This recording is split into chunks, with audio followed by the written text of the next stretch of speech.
Esse podcast é uma reportagem que se baseou em registros de um caso de notório interesse público. Procurou ouvir todos os envolvidos e deu espaço às versões dos que se manifestaram. Essa série não é uma investigação policial nem um processo judicial. A Folha condena qualquer tipo de agressão e perseguição contra as pessoas aqui retratadas.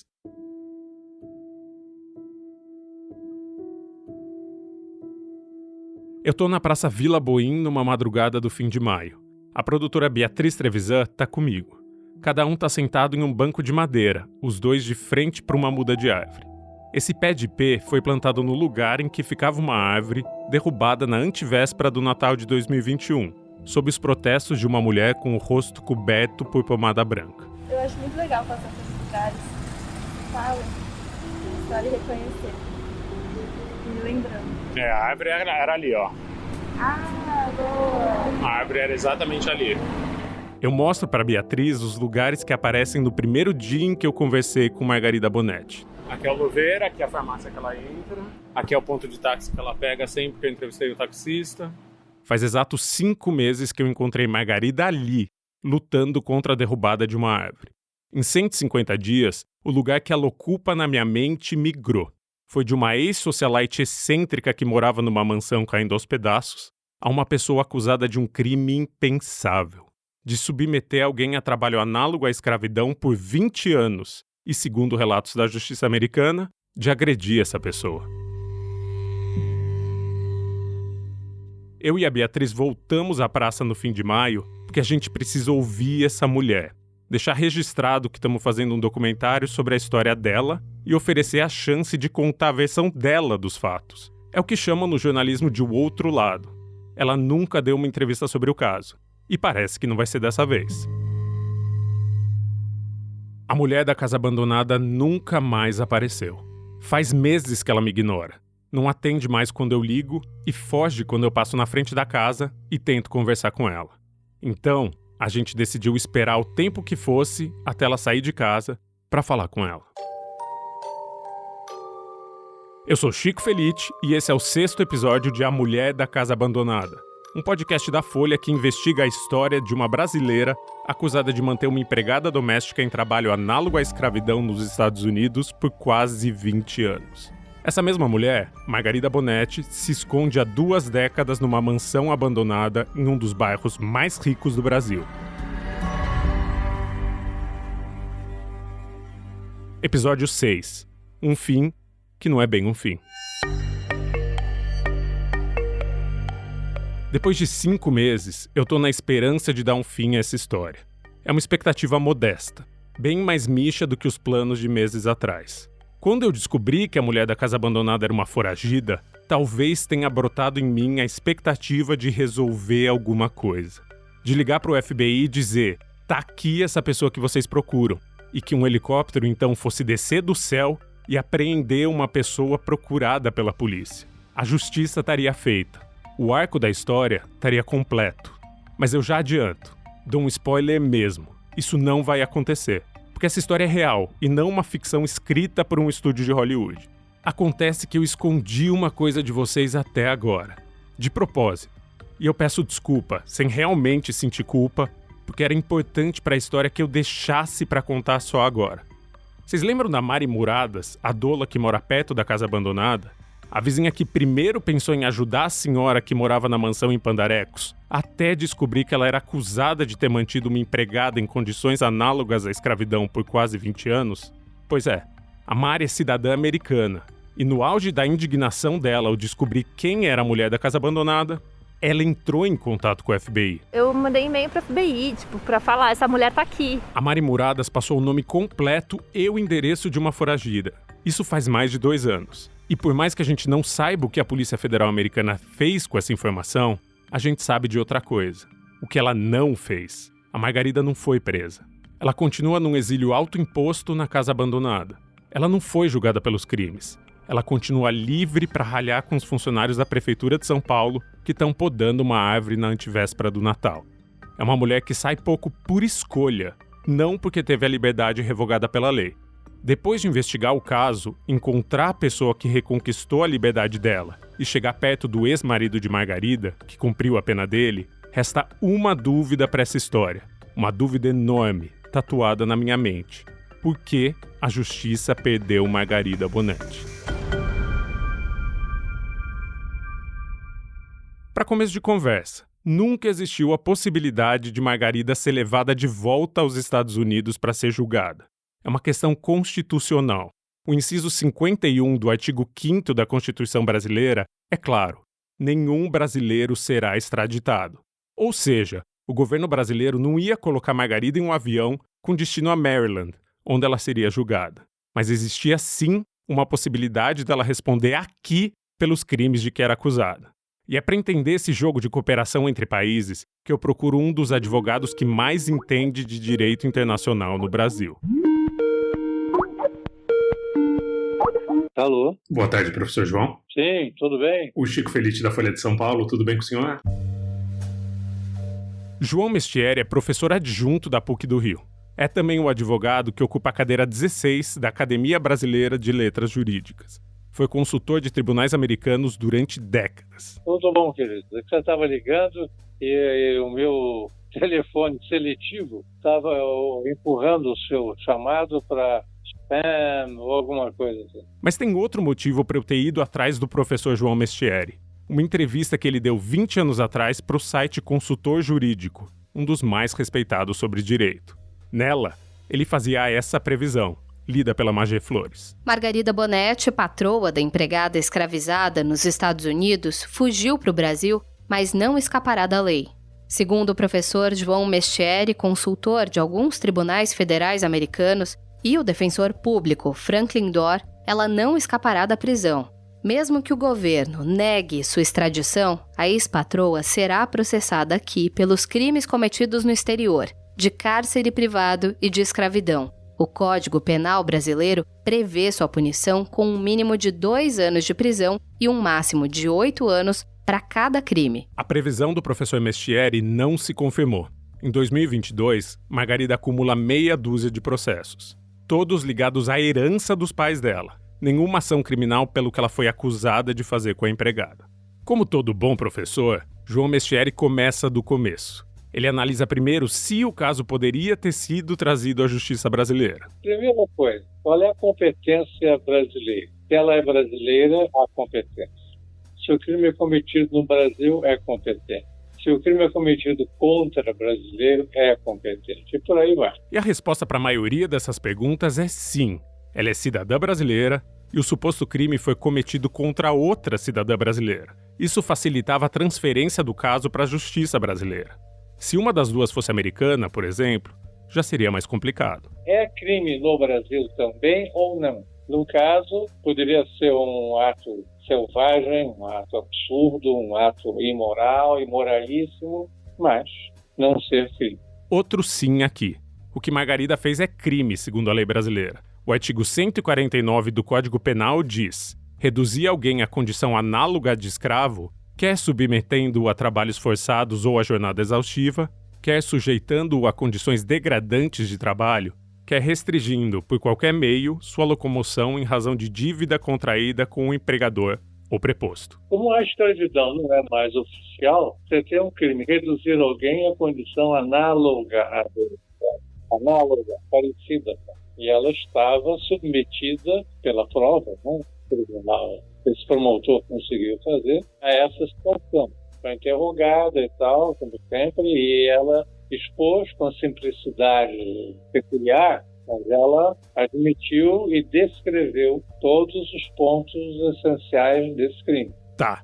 Então Margarida poderia ter sido julgada aqui pelos crimes de que era acusada nos Estados Unidos, que também eram crimes no Brasil. Além disso, o advogado afirma que havia um corpo de provas que podia compor um caso. Então, com tudo isso, era só a promotoria americana ter mandado uma carta rogatória para o Ministério da Justiça, em Brasília, pedindo que a justiça brasileira abraçasse o caso. Porque geralmente, pela lei, seria isso, né? A justiça americana pediria a colaboração do governo brasileiro e o governo brasileiro colaboraria, né? É verdade verdadeira. Simples assim. Uma carta rogatória é um documento de 2, no máximo 3 páginas. Mas algo aconteceu no meio do caminho, porque Margarida não foi processada por esses crimes. Então, a gente tem duas possibilidades. A primeira é, a promotoria do Estado americano não mandou essa carta. E a segunda é, o judiciário brasileiro não respondeu com ações a esse pedido. Agora, sem a cooperação de Brasília, é impossível adivinhar o que aconteceu. E Brasília não cooperou.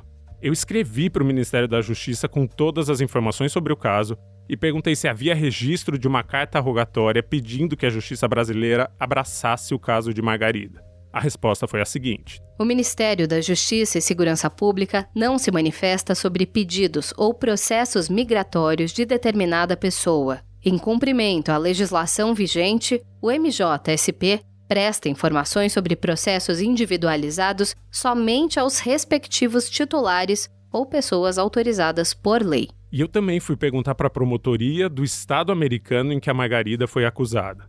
Também não tive resposta. Ou seja, não dá para dizer se os Estados Unidos não pediram ajuda da Justiça brasileira ou se foi a Justiça brasileira que ouviu o pedido e não agiu.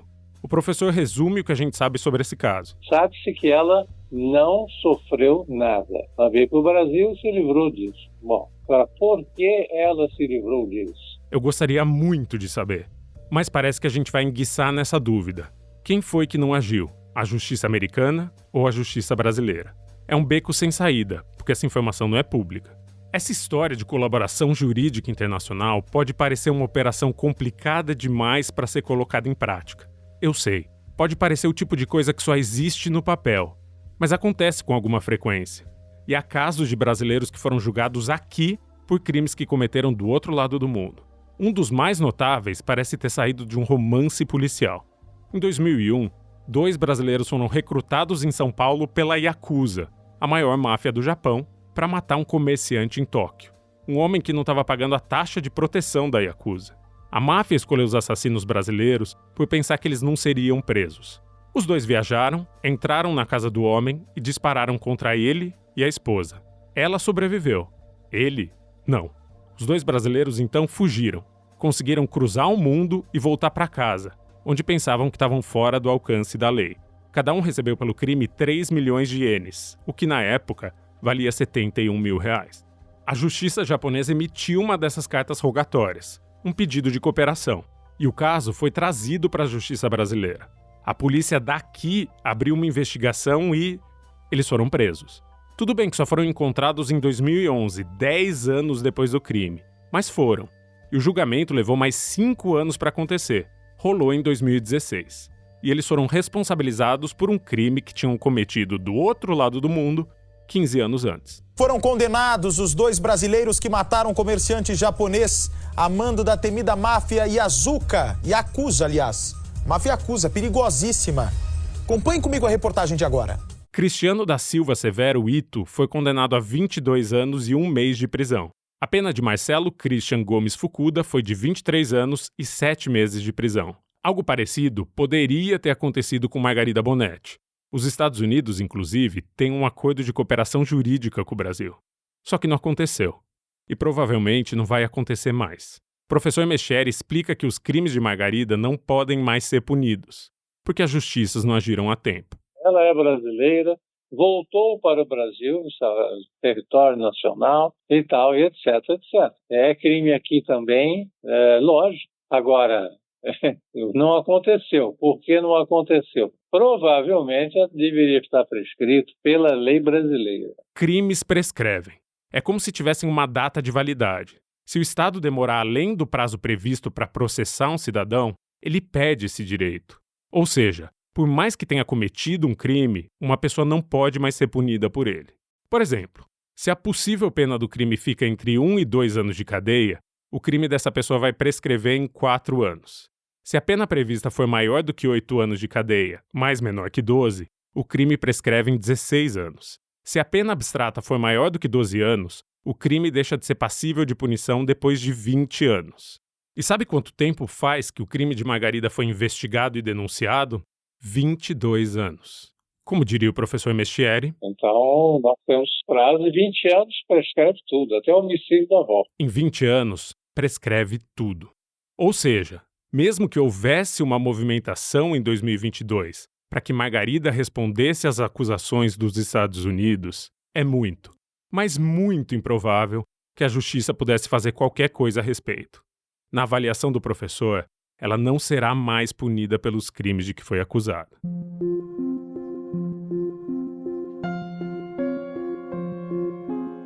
Tá, eu entendo a sua frustração. Até porque eu vivi uma frustração parecida. Vivi durante os 5 meses em que eu tive debruçado sobre essa história. Ela nasce porque a gente acredita na justiça.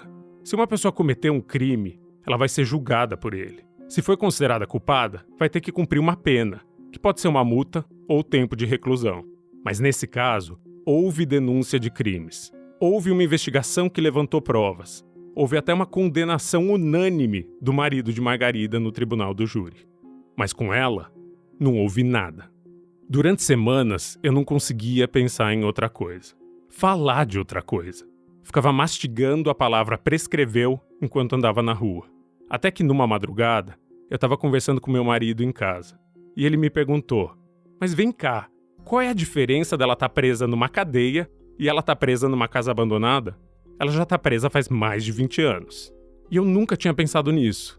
Então, eu precisei de uns dias para elaborar uma resposta. E como acontece sempre, eu só fui pensar em uma resposta boa semanas depois que a conversa já tinha acabado. O que eu deveria ter respondido é o seguinte: tem sim uma diferença entre estar isolada numa casa abandonada e estar na cadeia.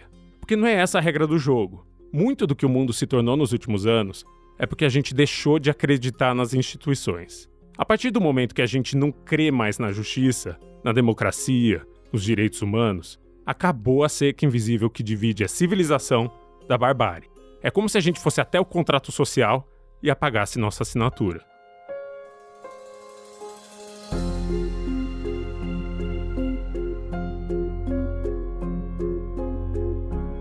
Agora a gente sai do mundo das ideias e volta para o mundo real. Nada aconteceu juridicamente com a mulher da casa abandonada, mas em breve deve acontecer algo de prático com ela. É provável que num futuro próximo a mulher não more mais na casa abandonada, mas o motivo não tem nada a ver com a lei. Lá no segundo episódio, eu tinha dito que a herança da família do pai dela, um médico muito rico, era um verdadeiro ninho de mafagafos, né? Tá na hora da gente entrar nesse ninho.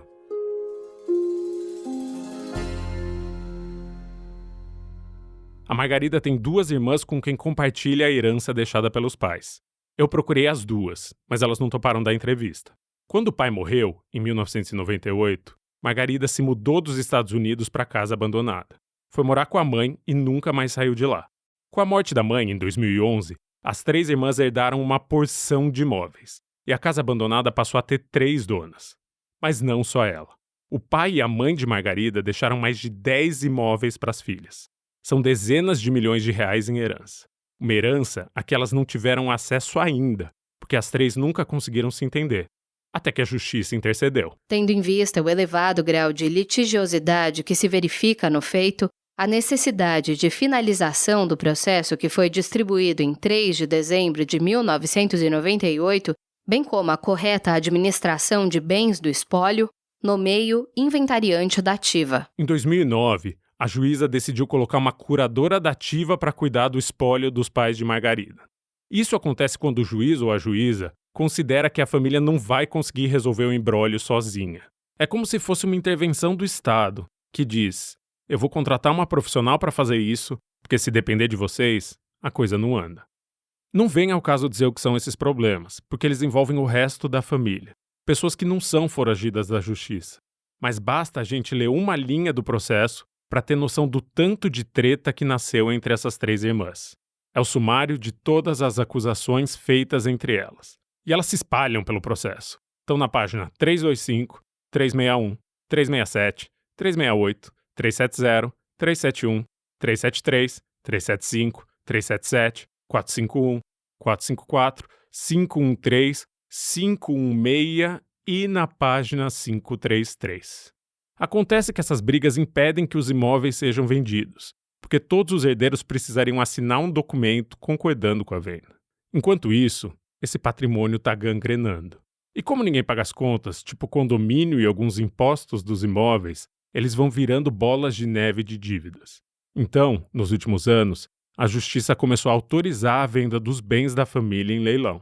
Ou, como diz o processo, é necessário para a venda em leilão de bem do espólio para enfrentamento dos impostos devidos há mais de década.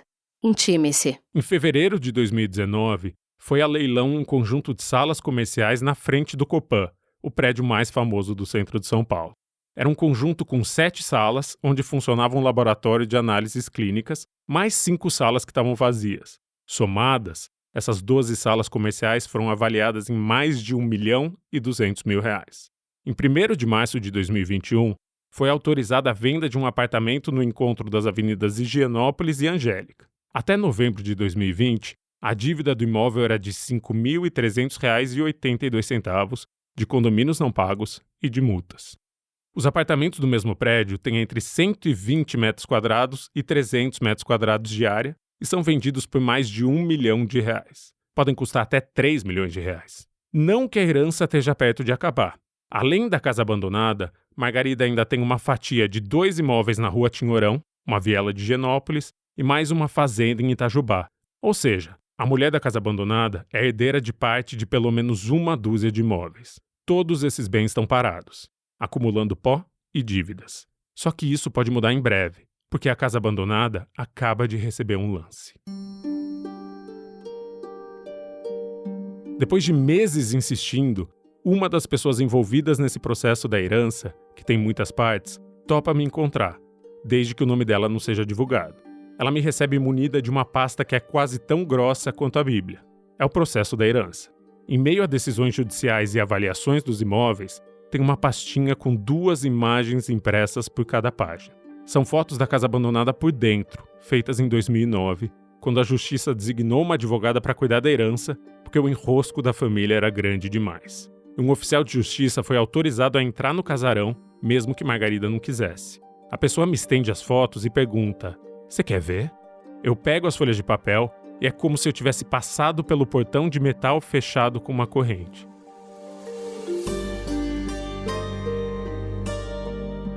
Em 5 meses de investigação, eu não conseguia entrar na casa abandonada. Mas agora, eu entro, mesmo que por imagens feitas uns 13 anos atrás. Cada foto mostra um pedaço de um cômodo. A casa abandonada é menos abandonada do que parece vista de fora. Ou pelo menos era. Essas fotos foram feitas 13 anos atrás, então o tempo pode ter corroído tudo que está lá dentro. Mas dá um sentimento estranho de ver a casa por dentro. É como encontrar alguém que você só conhece pela internet, mas que parece um velho conhecido da primeira vez que se tromba em carne e osso. A primeira foto que eu vejo é da cozinha, com as prateleiras cheias de comida. Há várias caixas Tetra Pak de feijão pronto, 3 potes de achocolatado com 1,5 kg cada um e pelo menos 15 garrafas de 1,5 litro de suco de uva, ocupando 2 prateleiras de uma estante inteira. Do lado da prateleira fica uma geladeira branca com aparência de nova. Encostadas em outra parede estão mais 2 geladeiras, uma verde água e outra de cor creme, já com manchas de ferrugem. Depois, eu chego às imagens de uma sala coalhada de coisas. Uma impressora ainda na caixa, um inalador de ar ainda na caixa, um grampeador ainda na caixa, calhamaços de papel impressos sobre a escrivaninha, onde também estão um coelho e um urso de pelúcia. Outra foto mostra um estúdio. Lá tem um sofá em que o dicionário Ruais está jogado em meio às cobertas. Encostado no sofá, tem uma mesa com um código civil ao lado de um código penal e um fichário com papéis rabiscados. É como se alguém estivesse estudando direito. Em meio aos códigos jurídicos, se espalha uma planta de plástico que cobre parte de 2 cogumelos de cerâmica e uma joaninha, também de cerâmica.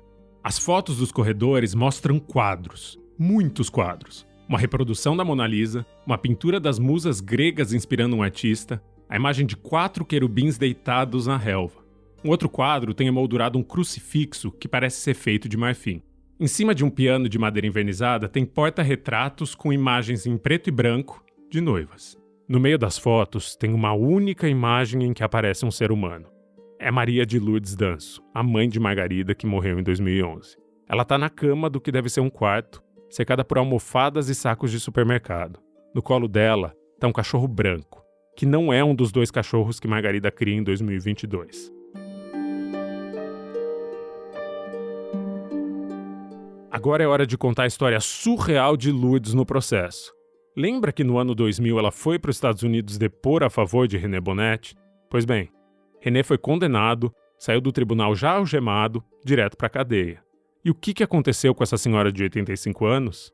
3 meses depois do julgamento, em 19 de maio de 2000, o jornal O Globo publicou uma reportagem sobre o desfecho. O título era "Brasileira de 85 anos é abandonada nos Estados Unidos". Abandonada pela família no hospital de um subúrbio da capital americana e sem dinheiro para pagar a conta da internação que já leva várias semanas, Maria de Lourdes Danso Vicente de Azevedo, de 85 anos, deve ser repatriada pelo Consulado do Brasil. A reportagem contava como Maria de Lourdes tinha ido aos Estados Unidos testemunhar a favor do genro, René Bonetti, que era acusado de ter mantido uma empregada doméstica em trabalho análogo à escravidão por quase 20 anos. Ela ficou sozinha na casa da família depois do julgamento, caiu e quebrou o quadril. O consulado brasileiro afirmava a essa reportagem que tentou entrar em contato com as 3 filhas de Maria de Lourdes, mas nenhuma se responsabilizou por ir buscar a mãe. Tem 2 frases que ela disse ao jornal o Globo que me chamam a atenção. A primeira é: "Não tenho com o que pagar o hospital. Estamos de tanga, meu filho. O que eu tinha, eu dei para os pobres lá no Brasil". E a segunda frase que chama a atenção é quando ela justifica por que a filha, acusada dos crimes, não foi com ela para os Estados Unidos. "Minha filha Margarida está no Brasil, quase morrendo". Semanas depois da reportagem ser publicada, Maria de Lourdes foi levada de volta ao país de origem pelo serviço diplomático e tornou a viver na casa abandonada com a filha. Foi nesse momento que fizeram essa foto em que Maria está acamada. Depois que eu vejo as fotos, faço menção de devolver para a pessoa que me mostrou, mas ela diz: "Quer? Pode ficar". Então, eu levo essas imagens comigo. Eu agradeço e quando eu estou prestes a ir embora do escritório, ela me conta uma informação que muda tudo. Tudo. A casa abandonada está prestes a ser vendida. Já foi, diz essa pessoa. No começo de 2022, as irmãs de Margarida aceitaram uma oferta de compra. Uma associação cultural ofereceu cerca de 10 milhões de reais pela casa, mais o terreno onde ela está. A família toda, menos Margarida, já disse sim. A curadora dativa da herança disse sim. Só falta a juíza do caso autorizar a venda, com ou sem o sim de Margarida. É provável que em breve a casa abandonada mude de mãos. E que com o tempo ela seja reformada. Deixe de ser uma casa abandonada. E quando a venda for concretizada, a mulher que mora lá dentro vai ser despejada. Por bem ou por força de polícia, garantem as partes envolvidas no processo. Até lá, eu continuo passando na frente da casa abandonada quase todos os dias. Uma mansão que já viu dias melhores e hoje está ruindo. Mas eu nunca mais vejo Margarida.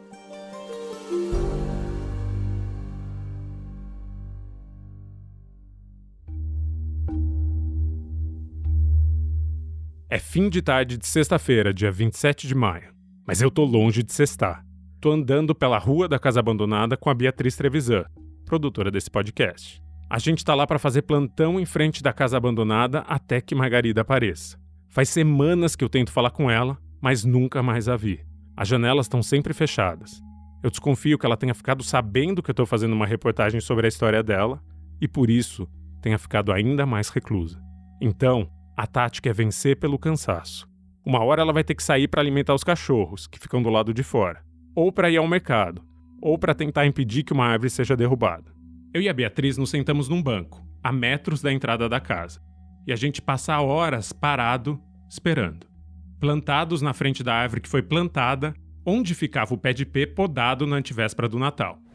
Ai, mas é que nem aquela da Marina Senna também. Adoro ela. Mas eu não aguentava. Por supuesto? É. Eu amo. O tédio deixa a gente em banho-maria. A gente precisa ficar atento o suficiente para caso ela apareça, então nem olhar para o celular a gente pode muito. Pois é, daí eu tô falando com o Bonfá e não ia, assim, que ele mora ali, ele mora na Santa Ifigênia, na rua. Ele falou, vem aqui, deixa seu celular em casa e a gente vai a pé, porque é na Praça das Artes, o Getúlio Abelha. A gente passa horas olhando para a casa abandonada e jogando conversa fora com amigos por áudio de WhatsApp. Eu não sei se eu tô muito frívola ou adormecida ou ingênua, mas eu não entrei nessa pegada. Não sei se é porque eu moro aqui, é aqui embaixo, sabe, que vai ser o palco. E o centro só vai ter os 2 palcos que vai ter no centro. Até que a fome bate. Será que eu vou lá ver a pizza? Você grita qualquer coisa? Ou me manda mensagem. Eu atravesso a praça para pegar uma pizza. Oi, eu consigo pedir pra levar? Sim, Tem essa promoção de R$50? vem. O que é? Calabresa, margarita, frango e requeijão e mussarela. Já era. Eu volto com a pizza. A gente come. E espera. E olha para casa. E espera. Mas ela não sai mais da casa.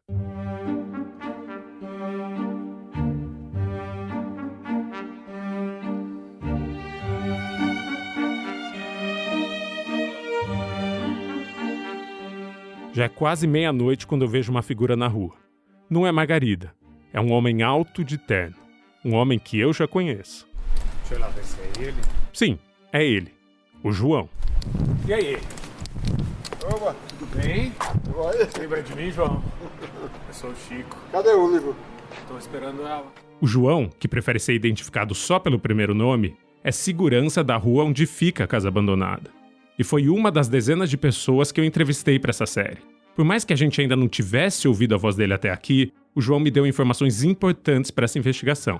E ele já me conhece há meses, por mais que insista que eu tô escrevendo um livro, não fazendo um podcast. Então, ele não estranha nem um tico de me ver ali, parado na calçada, no meio da noite. Em vez disso, vem puxar papo. Ele diz que nunca mais viu a mulher sair da casa abandonada. E me dá uma sugestão de como fazer Margarida colocar a cabeça pra fora de casa. Você quer ver ela sair logo, sabe o que é? Ah, Você faz barulho pros carros latir, aí piscar alguém invadindo. é? É, A casa não tem campainha. E eu não quero gritar, porque eu imagino que a Margarida já saiba que eu tô atrás de uma entrevista. Então a tática de fazer os cães chamarem sua dona pode funcionar. Eu atravesso a rua e vou até o portão. Começo a dar batidinhas na placa de metal que cobre todo o portão. E o João tinha razão.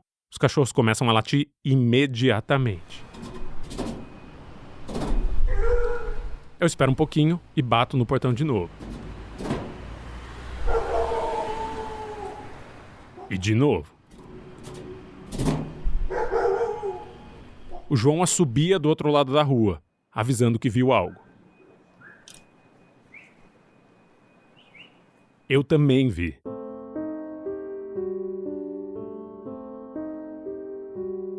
O vidro da porta virou um filme do Hitchcock, porque apareceu o vulto de uma pessoa olhando de frente para a rua.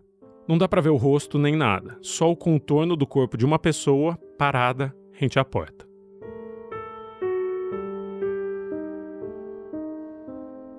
Só mora uma pessoa lá dentro, então é a Margarida que tá ali. A sombra fica 3 ou 4 segundos parada, e então sai da frente da porta. 1 segundo depois, a luz do térreo se apaga. Ela é muito séria. Vambora. A casa fica em silêncio, e no breu total. Eu ando até o João, que pergunta o que aconteceu. Você viu? Ela apareceu. Não, ela apareceu no contraluz, a gente via ela passando no vidro, apagou a luz. Já passou da meia-noite. Não existe mais esperança de que ela saia. O João ainda sugere outra tática. quando você vê ela por aí, sabe o que você faz? Você fala assim, que ela é doida por planta, sabe? Você fala assim, moça, chama a atenção dela, sabe? Moça, eu queria saber como é o nome dessa planta aqui. Mas eu não tenho mais energia para tentar de novo. É quase 1 da manhã quando a gente desiste de falar com a mulher da casa abandonada.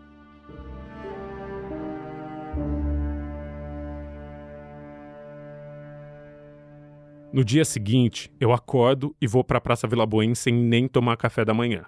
Fico mais de 6 horas parado, plantado, sentado, sozinho esperando alguém sair da casa. E ninguém sai.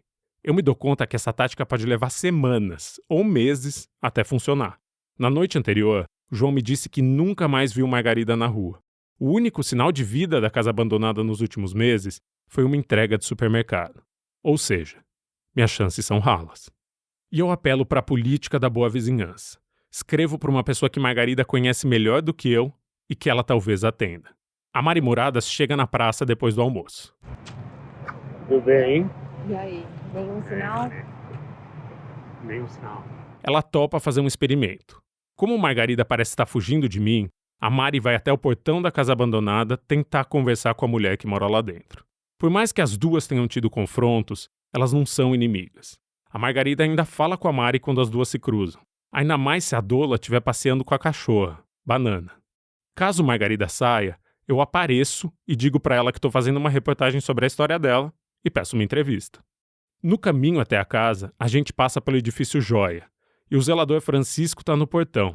Ele é o Francisco que se considera amigo da Margarida e que apareceu no segundo episódio. E ao contrário de mim, ele tem visto a vizinha com frequência. Os abacates estão caindo direto, então ela mudou de canto, ela fica até 7 horas, às vezes tudo escuro. Aí eu recolhi o lixo, ela tá lá, só o clarão do computador, né? Porque do fundo do prédio, ele vê a mulher no quintal da casa abandonada. Diz que ela se senta em frente ao computador e lá passa horas. Mas que ela parou de trafegar na parte da frente do imóvel, na parte que dá pra rua. Ela se escondeu nos fundos da casa. Tá frio, ela fica com o computador ali atrás, cobre suas pernas, toca e fica até 7 horas. 6, 7 horas, toda coberta com o computador. Francisco diz que vai me mandar uma mensagem de WhatsApp caso veja a Margarida de novo. E Mari Moradas e eu seguimos até o portão da casa. A Mari fica de pé na frente da porta. Eu saio do campo de visão. Ela bate palmas. Ela bate no portão. Os cachorros acordam e vêm para perto da rua. Mas não acontece nada. Mari Moradas então chama a Margarida pelo pseudônimo que ela adotou desde que fugiu dos Estados Unidos para o Brasil. Mari? Nada. A não ser a raiva cada vez maior dos cachorros. Eu desisto de me esconder. Levanto com o peito contra o portão e começo a chamar também. Ô, Dona Mari! Só o silêncio responde. Depois de meia hora, a gente desiste. Mas eu fico ali o resto da tarde, sozinho. Quando o sol tá se pondo, uma mulher me vê parado no meio da calçada e pergunta se eu tô bem. Se eu tô perdido. Eu digo que não, que eu tô só esperando uma conhecida. E eu desisto de novo. Mais um dia que eu passei inteiro na frente da casa abandonada e que não rendeu em nada. Nem uma sombra do outro lado da sala. O sol mal nasceu no domingo, dia 29 de maio, e eu já tô na rua. Vou passar mais um dia de plantão na porta da casa abandonada. Mas antes, eu me permito um luxo minúsculo. Levo o jornal até a padaria e me sento para tomar um café enquanto eu leio. São 7 e pouco da manhã quando meu telefone toca. A tela mostra que é Mari Moradas do outro lado da linha. Eu atendo e ela não diz alô. Ela só diz uma palavra. Corre. E eu corro.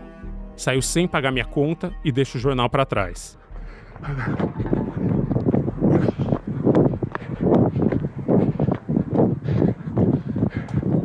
Levo 7 minutos para correr o 1,5 km que fica entre a padaria e a casa abandonada. O Google Maps estima que uma pessoa levaria 18 minutos para se deslocar entre esses dois pontos. Mas a velocidade vem com um preço. Eu chego à casa botando os bofs para fora. E lá tá ela, Margarida, de costas, varrendo o jardim.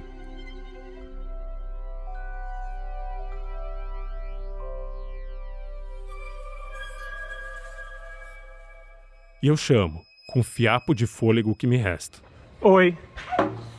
Tudo bem? Tudo bem, e você? Tudo bom. Você lembra de mim? Eu sou o Francisco. Lembro. Você tá bom, Francisco? Tô, e a senhora? Eu tô bem, obrigada. Que bom. Ela se vira. O rosto tá coberto pela pasta branca. Precisava falar com a senhora. Oi?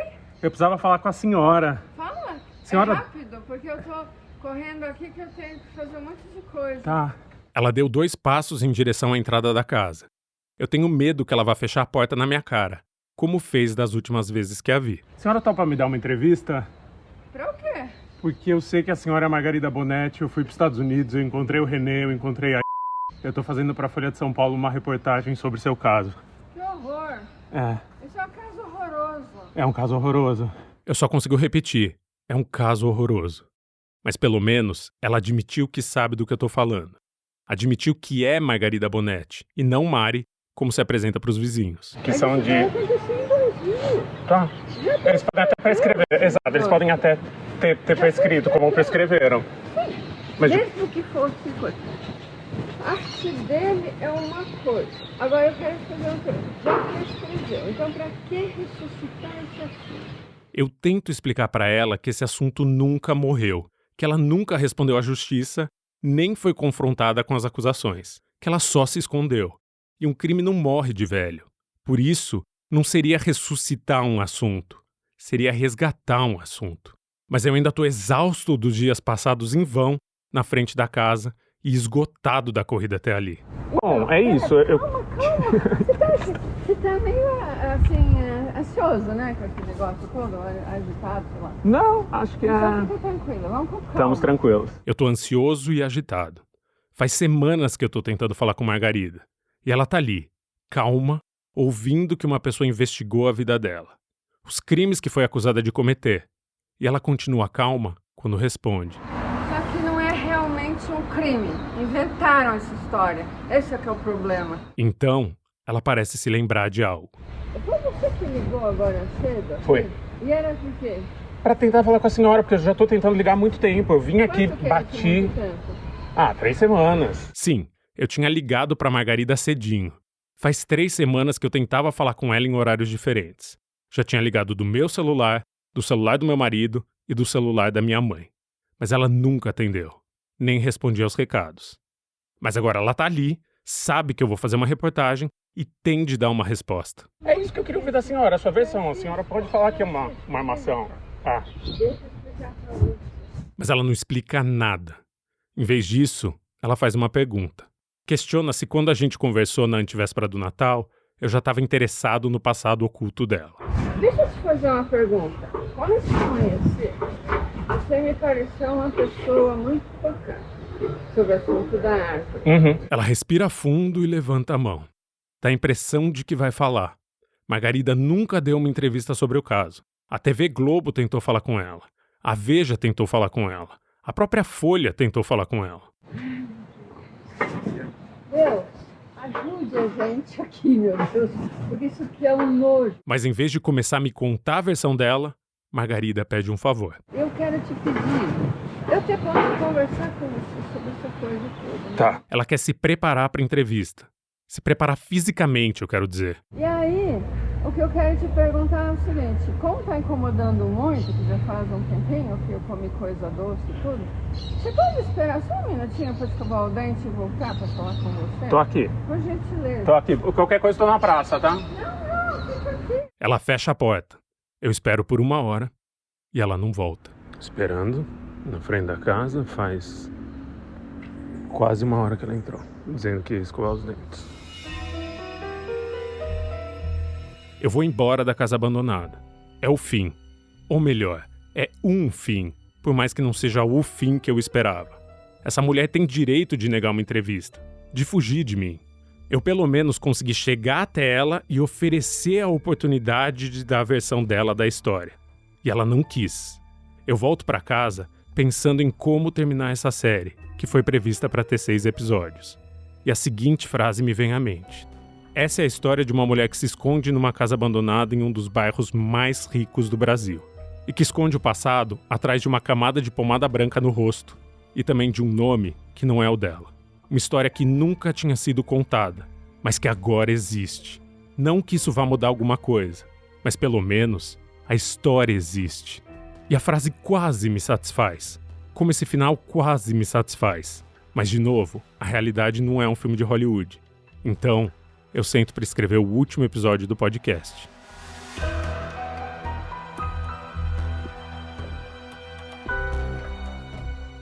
Mas o que eu pensei ser o fim era só um falso fim.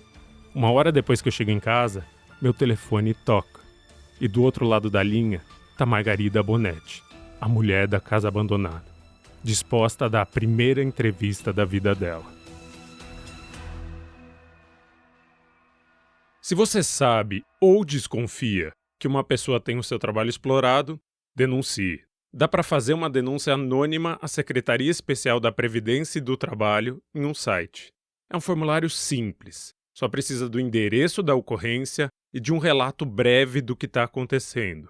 Assim, fiscais podem ir até o lugar e avaliar a situação. O site para fazer a denúncia, que pode ser anônima, é ipe.sit.trabalho.gov.br. Eu vou repetir, ipe.sit.trabalho.gov.br. O link também está no texto de descrição desse episódio. No próximo episódio de A Mulher da Casa Abandonada... Alô? Alô, Margarida? Ah, esse número, né? Isso. Tá, o caso é o seguinte, você me desculpa em primeiro lugar, é porque como eu estava vestida com, assim, com a roupa mais quentinha, né?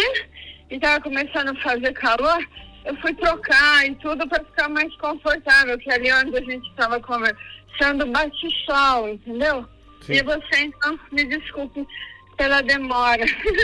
É só para poder ficar mais confortável um pouquinho para conversar com você. Não, sem problema. A Mulher da Casa Abandonada é um podcast da Folha. Eu sou Chico Felitti, criador, roteirista e apresentador.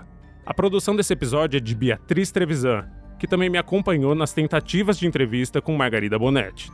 A edição de som é de Luan Alencar.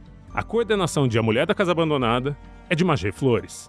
O próximo episódio do podcast chega na quarta que vem. Nesse meio tempo, eu posso pedir que você assine A Mulher da Casa Abandonada no seu tocador e dê uma nota para a série? Muito obrigado e até breve.